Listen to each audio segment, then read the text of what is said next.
오늘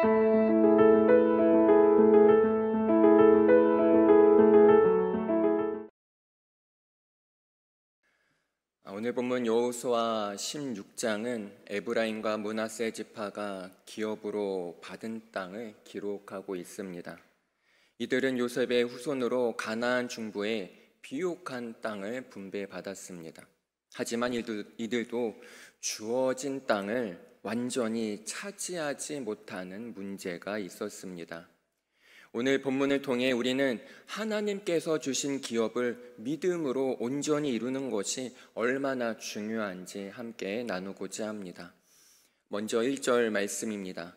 요셉 자손이 제비 뽑은 것은 여리고 샘 동쪽 곧 여리고 곁 요단으로부터 광야로 들어가 여리고로부터 베델 산지로 올라가고. 요셉 자손 에브라임과 므낫세 지파는 가나안 중부의 중요한 지역을 기업으로 받았습니다. 이 지역은 농사에 유리한 비옥한 땅이었으며 중심 도시들을 포함한 중요한 땅이었습니다. 이 기업은 하나님의 계획과 명령에 따라 주어진 것이었습니다. 이것은 우리에게 중요한 교훈을 줍니다. 첫째로, 하나님께서 주신 기업을 감사히 받아야 합니다. 에브라임과 므낫세 지파는 자신들이 선택한 것이 아니라 하나님께서 정해주신 기업을 받았습니다. 우리도 하나님께서 맡기신 자리와 사명을 감사한 마음으로 잘 받아야 합니다. 내가 섬기는 일들을 단순히 의무감만으로 하고 있지는 않는지 돌아보아야 합니다. 그러면서 지금 나에게 주어진 그 자리에서 감사하시길 바랍니다. 둘째로, 하나님의 기업은 축복과 책임을 함께 줍니다. 이들이 받은 땅은 비옥한 지역이었지만 그 땅을 지키고 발전시키는 것은 그들의 책임이었습니다. 우리도 하나님께서 주신 것을 잘 관리하고 그분의 뜻을 이루어 나가야 합니다. 하나님께서는 우리에게 복만 주시는 것이 아니라 책임감도 부여하십니다. 하나님이 우리에게 부어주신 은혜에 감사하며 그분의 말씀을 따라 사는 것이 우리의 책임입니다. 그러기에 우리는 하나님께서 주신 기업을 감사와 책임감으로 받아들여야 합니다. 이어서 5절 말씀을 보겠습니다. 에브라임 자손이 그들의 가족대로 받은 지역은 이러하니라. 그들의 기업의 경계는 동쪽으로 아달에서 윗 베토론에 이르고. 에브라임 지파는 가나안 중부 지역을 기업으로 받았습니다.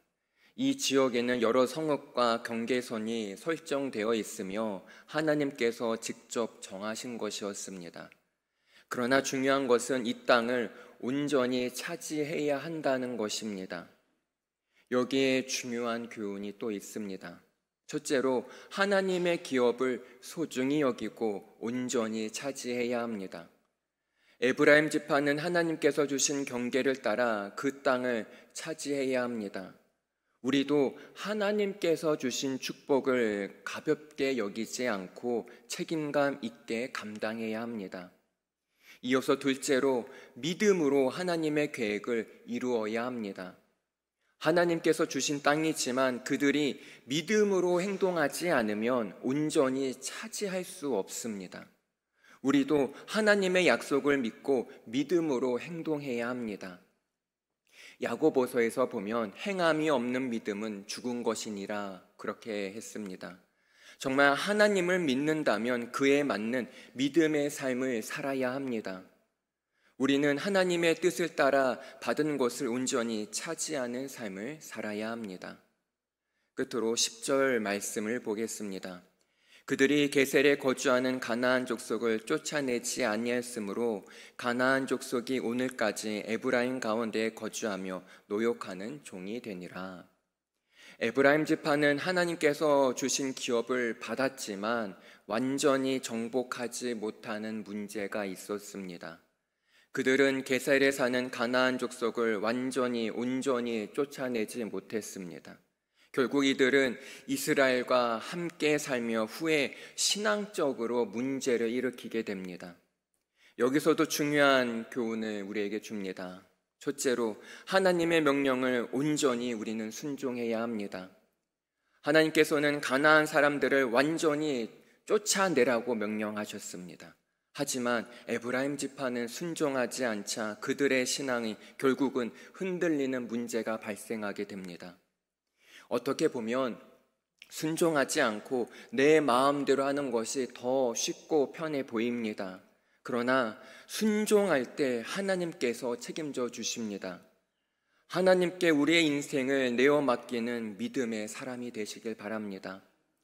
이어서 둘째입니다. 작은 불순종이 큰 문제를 만듭니다. 에브라임 지파가 게셀 고민을 남겨둔 것은 후에 이스라엘이 우상 숭배에 빠지는 원인이 됩니다. 마찬가지로 신앙생활에서도 작은 타협이 결국 큰 문제로 이어질 수 있습니다. 이 정도는 괜찮겠지. 다른 사람들도 다 하는데. 이러한 안일함이 우리의 눈과 귀를 멀게 합니다. 우리는 하나님의 뜻을 부분적으로 순종하는 것이 아니라 온전히 완전히 따르는 삶을 살아야 합니다. 오늘 본문을 통해 우리는 하나님께서 주신 기업을 온전히 차지하는 것이 얼마나 중요한지 배우게 되었습니다. 다시 정리해 보면 첫째로 하나님께서 주신 기업을 감사히 받아야 합니다. 하나님의 뜻을 신뢰하며 우리가 받은 축복을 소중히 여겨야 합니다. 둘째로 주어진 기업을 온전히 차지해야 합니다. 하나님이 주신 기회를 믿음으로 붙들고 적극적으로 행동해야 합니다.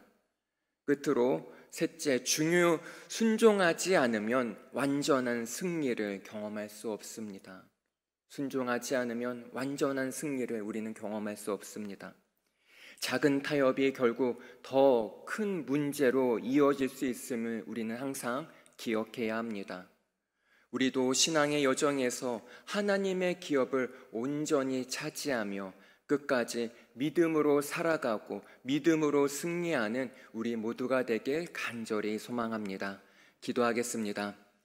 하나님, 벌써 한 해의 절반이 지나가고 있습니다.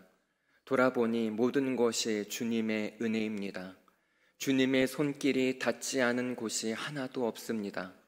더욱더 감사하며 앞으로 베풀어 주실 놀라운 은혜를 기대하고 사모하며 나아갑니다.